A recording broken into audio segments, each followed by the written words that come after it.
And for weeks, we've heard reports of the State Department essentially being sidelined by the Trump White House. High-level officials who were once integral in making key foreign policy decisions now say they've practically got nothing to do. A new article in The Atlantic describes the situation like this, and I should explain. Foggy Bottom is the place in D.C. where the State Department is located. Quote, the action at Foggy Bottom has moved to the State Department cafeteria, where, in the absence of work, people linger over countless coffees with colleagues. A lot of this, according to one employee, is because there is now a much smaller decision circle. Quote, I don't think this administration thinks the State Department needs to exist. They think Jared Kushner, Trump's son-in-law, can do everything. It's reminiscent of the developing countries where I've served. The family rules everything, and the Ministry of Foreign Affairs knows nothing. The author of that article, Julia Ioffe, joins us now to speak about all of this. So are people at the State Department getting any kind of guidance about what role they will have in the Trump administration, or is it just clear silence? Well, I think it depends on which role they're serving in. So there was some coordination, for example, on Secretary Tillerson's trip to Mexico, on his trip to Munich and Bonn, Germany, where he met with Russian Foreign Minister Sergei Lavrov.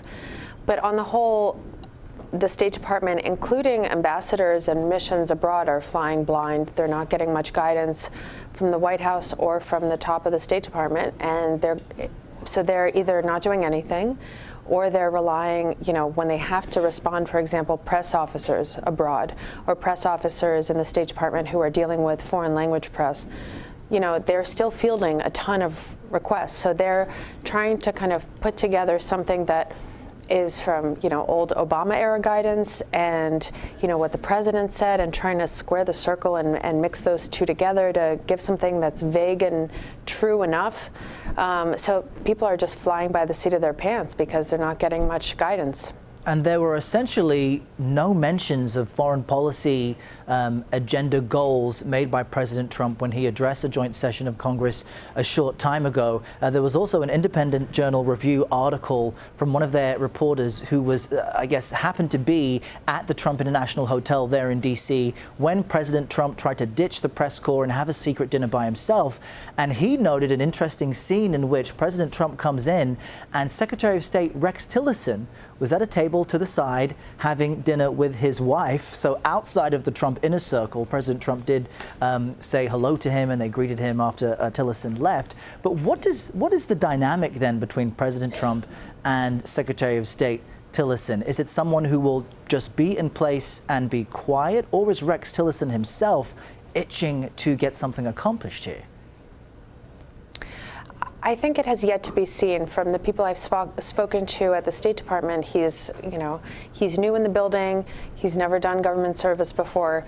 He's kind of put his head to the grind, put his head down, and is trying to learn. So I hear he's reading a lot of briefing papers. He's meeting with people, but he doesn't, it doesn't seem like his input is asked for much, and it doesn't seem like has any opportunity to give it.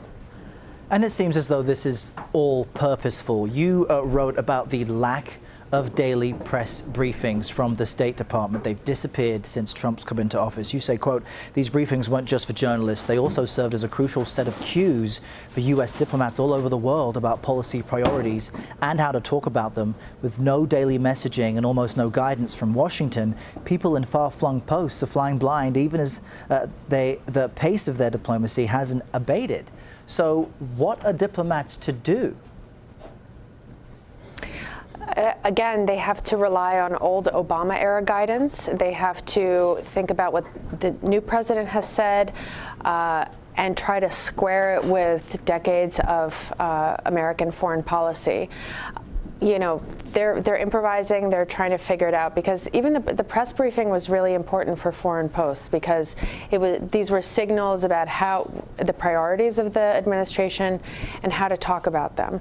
I should note that they're resuming on Monday, on March 6th, but it will have been 6 weeks without them, 6 weeks during which politics in Europe haven't stopped and the Middle East haven't stopped. So the U.S.'s emissaries in those places have been flying blind for 6 weeks.